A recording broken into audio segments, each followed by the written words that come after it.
the Lolo Trail, and we're going to give you 4 reasons why that trail would be very difficult to cross for the Lewis and Clark. This will be the most difficult part of their journey thus far. And like I mentioned yesterday, if you've ever been over near Missoula, Montana, which I'm not sure any of you guys have, been over to Missoula, the Lolo Trail goes right outside of Missoula into Idaho. Now, even though they arrived on what date at Lolo Pass?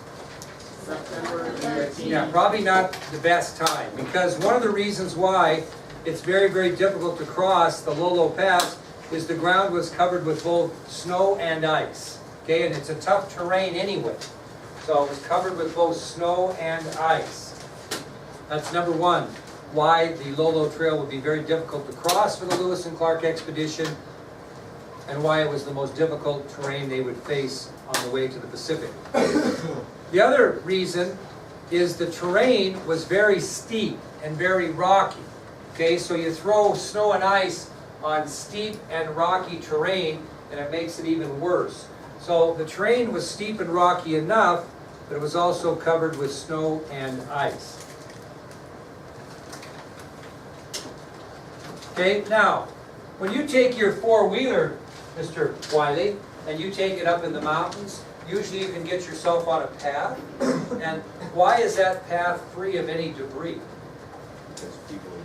Yeah, the Forest Service, like when a tree falls over the trail for your 4-wheeler, the Forest Service will come out and they'll cut this end and they'll cut this end, they'll take the middle and throw it up in the woods.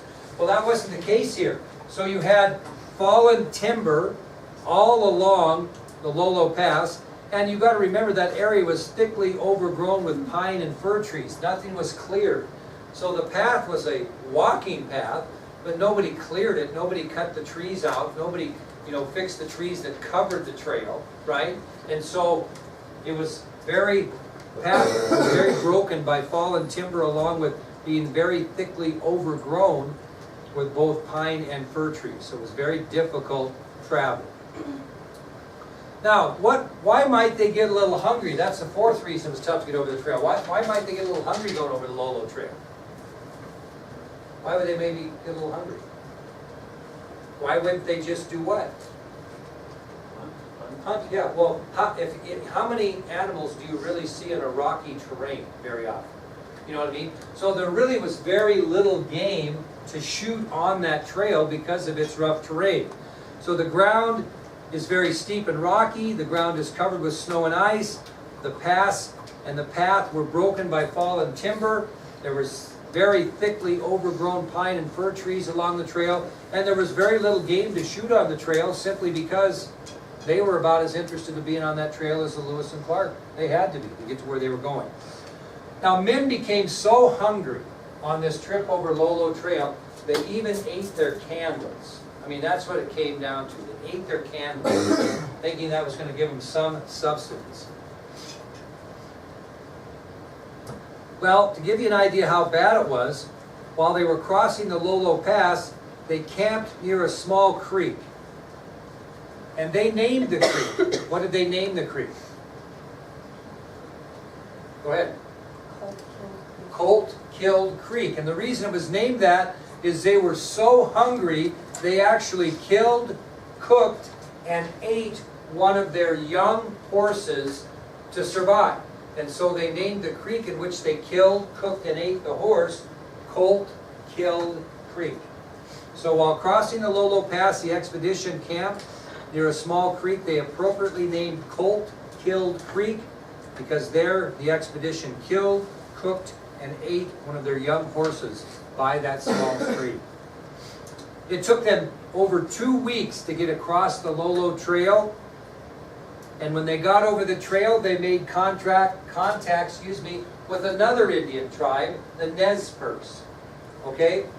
So after traveling over 2 weeks to get over the Lolo Trail, the expedition made contact with another Indian tribe, this time the Nez Perce Indians, which we'll talk about more in detail when we get into our unit on Native Americans.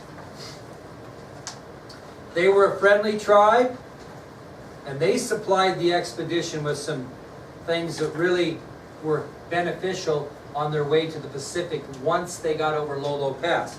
So when they met with the Nez Perce Indians after crossing the Lolo Trail, the Nez Perce supplied the expedition with dried salmon and plants to eat. Dried salmon and plants to eat. And they also allowed the expedition to cut down 5 trees. They allowed the expedition to cut down 5 trees. And what do you think they used those trees for? What? Very good, to make canoes. But your responsibility to remember to tell me when we're done lecturing about the canoe story. It's very important you remember. Okay? So they allowed the expedition to cut down 5 trees to make canoes. Okay? Because what are they going to do with those canoes? They're going to float down the Columbia, right? Okay, they actually stayed with the Nez Perce for nearly 2 weeks. And then they began their expedition journey to the Pacific. Now, other than giving them dried salmon and plants to eat and permission to cut down 5 trees, what other important information do you think the Nez Perce chief gave the Lewis and Clark expedition? The exact what? Route to where? The Columbia River. Okay?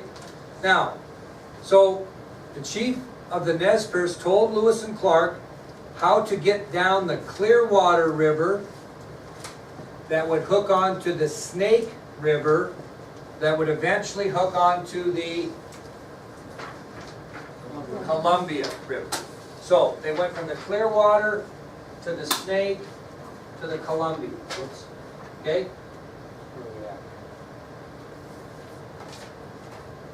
Okay, they're going to go from the Clearwater to the Snake to the Columbia. Okay? Well, after taking the Clearwater River to the Snake River and then eventually to the wide Columbia River, they traveled for almost 2 months. And when did they know they were close to the ocean? Come on, somebody pull this off. So they went to the Clearwater, to the Snake, and the Columbia. And when could they tell as during their travel they were getting close to the Pacific? Oh, very good. The water got salty. Okay, the water on the Columbia got salty. So after traveling the proposed route for almost 2 months, the water became salty, meaning that the Corps of Discovery was close to the ocean. And it was on November 7th of 1805 that the Corps of Discovery reached the shores of the Pacific Ocean. Okay, November 7th, 1805. When did they leave St. Louis? May of 1804. So they left St. Louis, Missouri in May of 1804, and on November 7th of 1805, the Corps of Discovery reached the shores of the Pacific Ocean. They had traveled 4,162 miles from the mouth of the Missouri River near St. Louis to the Pacific. 4,162 miles. I think some of us would find that annoying in a car. That's how spoiled we are. Can you imagine traveling that distance over that terrain, walking? Okay, so the expedition had traveled 4,162 miles from the mouth of the Missouri River near St. Louis to the Pacific. Now, it was kind of interesting because they were trying to pick a campsite for the winter. And Lewis and Clark actually allowed the members of the expedition to vote on the campsite. Where do you want to have a campsite? Here's our choices. You get a vote on which one. And the one they eventually voted on was called Fort Clatsop. And it was chosen in honor, or excuse me, named in honor of a local coastal Indian tribe. So, when they reached the Pacific, Lewis and Clark and the expedition scouted several options to winter, have a campsite for the winter, and they actually allowed the members of the expedition to vote on that. And the site they chose for the winter was Fort Clatsop in honor of a local coastal Indian tribe. So I want you to tell me the significance of that decision. Anybody can tell me that? I'm going to give you 5 points extra credit. If anybody can tell me what the significance was of that event picking the winter campsite, I'll give you 5 points. Yes, my dear? That's where the expedition ultimately ended. Well, that's a great guess, but if anybody gets this, I'm really going to be impressed. I think I could probably ask my in my earlier class, because they've been through this, not from the remembrance of this, but maybe through some other things. And today might be kind of a hint. So is anybody, yes, my dear? Is it because we don't really like get along with the Indians, like there's arguments all the time, and that was like something that they teach me? That's another great guess, but not exactly right.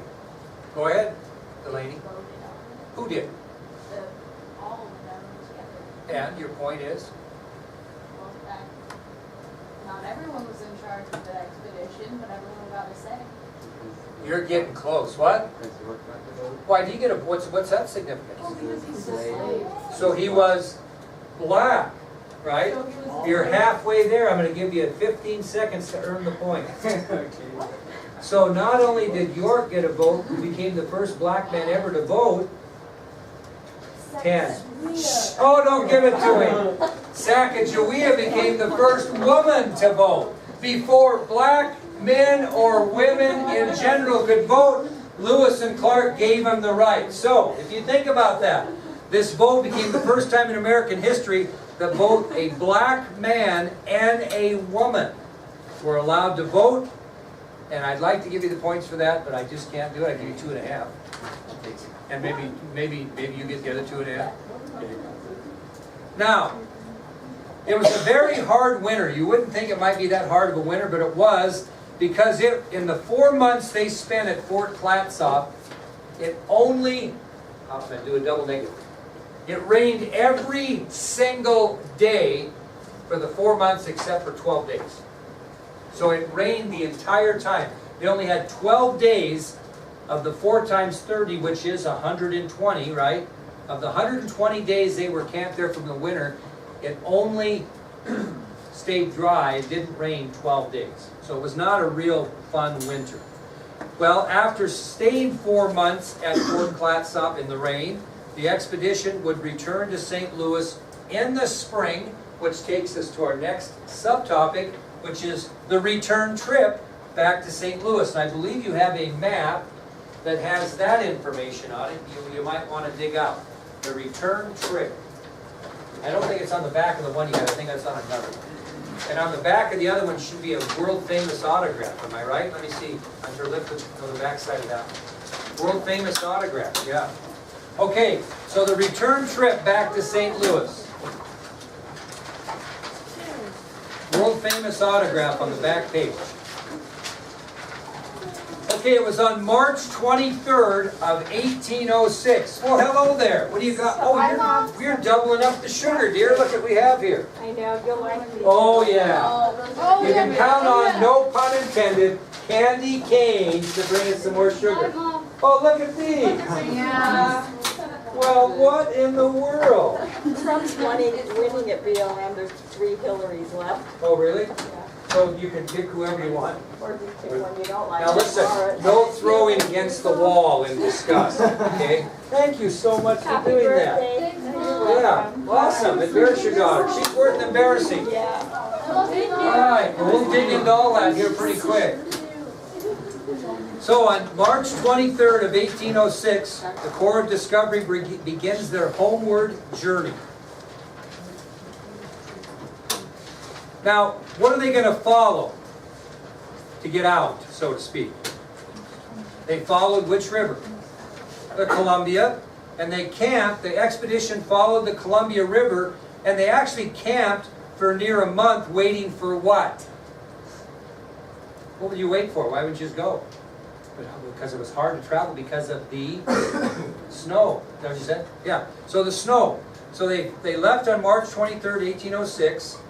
They followed the Columbia River, and they actually had to camp for nearly a month along the Columbia because they had to wait for all the snow to melt. It's too snowy. Now, why would they have to? What would be the thing that would make them want the snow to melt before they went over again? Lolo Pass, okay, Lolo Trail. So they went down the Columbia and they said, you know, there's no way we're getting over the Lolo Trail until the snow melts. So they camped for nearly a month waiting for that to happen. Well, when the snow melted, they left, and on June 15th, of 1806, they had gotten back over Lolo Trail, okay, back over. So they left, again, so you know timeline, March 23rd, 1806, they follow the Columbia River. They have to camp for nearly a month to wait for the snow to melt because they know they cannot get over the Lolo Trail. They finally wait till the snow melts. They leave, and on June 15th of 1806, they're finally over Lolo Pass. Now, it was at this point that they decided to split up, that being Lewis and Clark, okay? And they were going to reunite at the mouth of the Yellowstone, which actually is a little bit off of here. So that's where the dots are. If you have this map out, it'll kind of tell you what they did on the return trip. You can kind of see the dots. And we'll go into a little bit of detail on that. So, it was at this point, once they crossed the Lolo Trail, that Lewis and Clark decided to split up. And they set to reunite at the mouth of the Yellowstone River in present-day North Dakota. Lewis would travel north back through Montana, and Clark would travel south back through Montana. Now, I'm going to talk more about Clark than I do Lewis because there's a significance of his travel south. Clark took a number of men, but he also took Sacagawea and Toussaint Charbonneau and that infant son with him. So they went the southern route. And they're going to travel up the Yellowstone River, and they're going to explore the Yellowstone River, as you can see on your map, and then meet Lewis at the mouth of the Yellowstone. But he took, Clark that being, took Sacagawea, Toussaint Charbonneau, and Jean-Baptiste, the infant son, with him. Now, as they travel along the Yellowstone, they crossed, as the expedition continued up the Yellowstone, it passed what Clark referred to in his journals as, quote, a most remarkable rock. Okay, so as they're traveling, they come across what Clark referred to in his journals as a most remarkable rock. And this rock was kind of right on the side of the river, and it stood like 200 feet up in the air. Okay, quite a bit up on the air. Anybody know where I'm going with this? No, you're close, but you're in the wrong geographic region. But you're kind of close. This isn't as tall as Devil's Tower, but it's as impressive. Now, this most remarkable rock rose some 200 feet above the ground. And on July 25th of 1806, Clark climbed toward the top of this rock and carved his name and the date. And that's what you see here on the back of your sheet. So, on July 25th of 1806, William Clark climbed partway up that rock and carved his name and date. That signature is still visible today. Very visible, been very well preserved. And when he climbed to the top of he signed his signature, and then he went to the top of the rock to see how far he could see. And this is what he said. You don't have to write it down, but I do want you to listen so you get the idea. He said in his journals, quote, "This rock I ascended, and from its top had a most extensive view in every direction. After satisfying myself sufficiently in this delightful prospect of the extensive country around, and the immense herds of buffalo, elk, and wolves in which abounded, I descended and proceeded on." So he got up there and he saw a tremendous view in all directions. He saw herds of elk, right? He saw herds of buffalo. He saw herds of wolf from the top of that rock. Got his good view, saw what he saw, and then proceeded to come back down. Now, Clark named this remarkable rock Pompey's Tower. Pompey's Tower. It's called Pompey's Pillar today. Yes? Can you spell that, because on the map, you have EYS. Well, you know, you're going right where I want to go. Okay, thank you. He named the remarkable rock Pompey's Tower. Thank you very much. You guys are in here for a reason. Who did he name that for? Anybody know? Yeah, he named him after Sacagawea's son, Jean-Baptiste, whom he called Pomp. Pomp is a Shoshone word meaning firstborn, but he called him Pomp. And so he named the tower Pompey's Tower. And Pomp was a Shoshone word meaning firstborn. Okay? Now there's a little creek that's dry most of the time these days that runs next to the rock, and he not named that Baptiste's Creek. And again, honor of the baby, Jean Baptiste. Okay? So he named the remarkable rock Pompey's Tower, and then he named the creek Baptiste Creek. Now, in answering our brilliant girl's question, because it's a great question, the name was changed to Pompey's Pillar with an E in the early 1900s, and was even referred to Pompey's Tower with an E after Lewis and Clark recorded that. So an E was added in 1900. So that's why I put it on your sheet differently. Okay? So the name was changed to Pompey's Pillar in the early 1900s, and E was added, and Baptiste Creek was also later changed to Pompey's Creek with an E in 1900. Whatever. But that's what happened. Okay? Good question, Caitlin, my dear. But it's a pretty significant thing, and I have plans for us, when we get to the Native American unit, to go to both Fort Phil Kearny, stay overnight, and go to the Battle of the Little Bighorn, and then go to Pompey's Tower, then come home. I think you'll enjoy that sometime in the spring, probably May, if you're into it.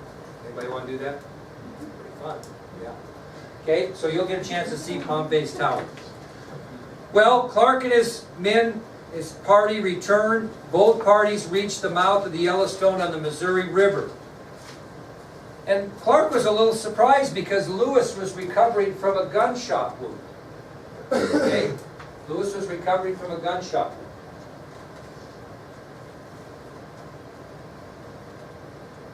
Well, on the journey back along the Missouri River, you can see what else did Lewis do on his